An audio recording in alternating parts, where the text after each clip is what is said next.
The dawn of September 25, 1396, was a day that changed the course of history. Imagine the horror and chaos of thousands of men and horses, all clashing in a brutal battle.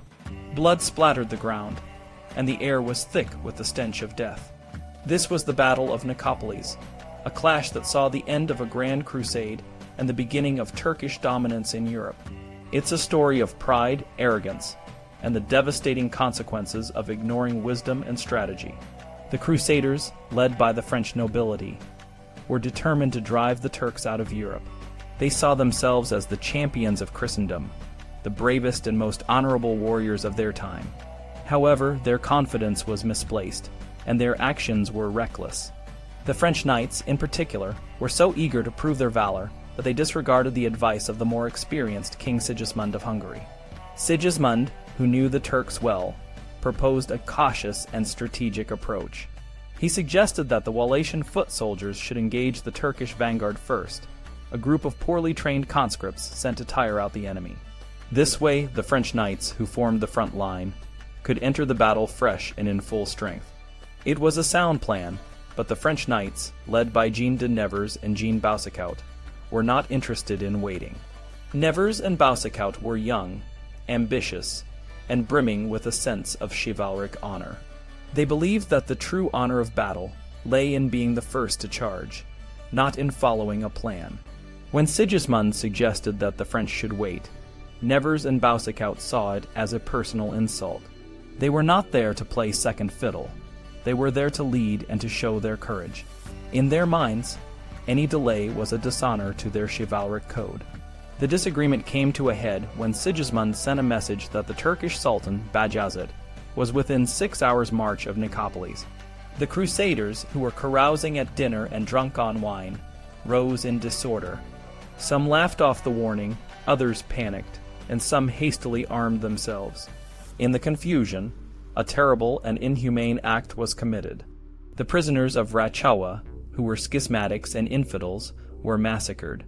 No one knows for sure who gave the order, but it was a brutal and barbaric act that would haunt the Crusaders. As dawn broke, the Crusaders formed their ranks under the banners of their leaders. Sigismund, in one last attempt to prevent disaster, sent his Grand Marshal to plead for a delay. The Turkish vanguard had been sighted, but the main force was still unknown. Scouts were out and would return with crucial information. However, the French knights, led by the head-headed Constable Dieu, refused to wait. They saw it as a challenge to their honor and a sign of weakness. Dieu, a third choice for the constable position, was determined to prove himself. He charged forward, declaring, "Forward, in the name of God and St. George, you shall see me today a valorous knight." The older and wiser knights, like Enguerrand, Coucy, and Jean de Vienne, urged caution, but their voices were drowned out by the enthusiasm of the younger men.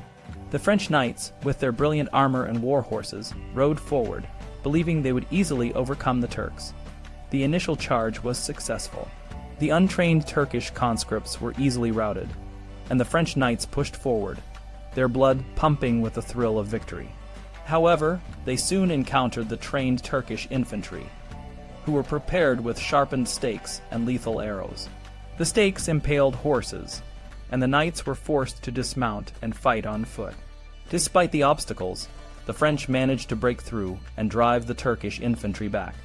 At this point, Coucy and Vienne urged the knights to pause and regroup. They needed to rest, restore order, and wait for the Hungarian and allied forces to catch up. But the younger knights, boiling with ardor, insisted on pursuit. They believed they had already seen victory and wanted to secure it. They had no idea that the enemy's main force was still waiting in reserve. As the French knights climbed the hill, they were met by a fresh corps of Turkish Sipahis, the Sultan's elite cavalry. The Turks, with their war cry of "Allah is great," and the harsh clamor of trumpets and drums, overwhelmed the French. The knights fought valiantly, but they were outnumbered and outmaneuvered. Dieu, Boucicaut, and others fought with desperate courage, but the end was inevitable. The French were surrounded and many were killed.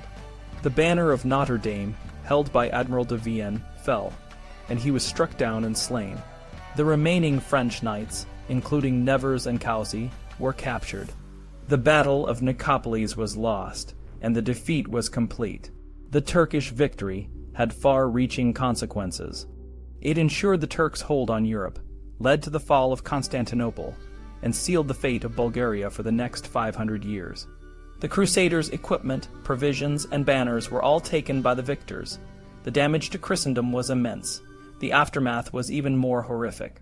Sultan Bajazet, enraged by the massacre of the Rachawa prisoners and the heavy losses his own forces had suffered, ordered the execution of the captured Crusaders.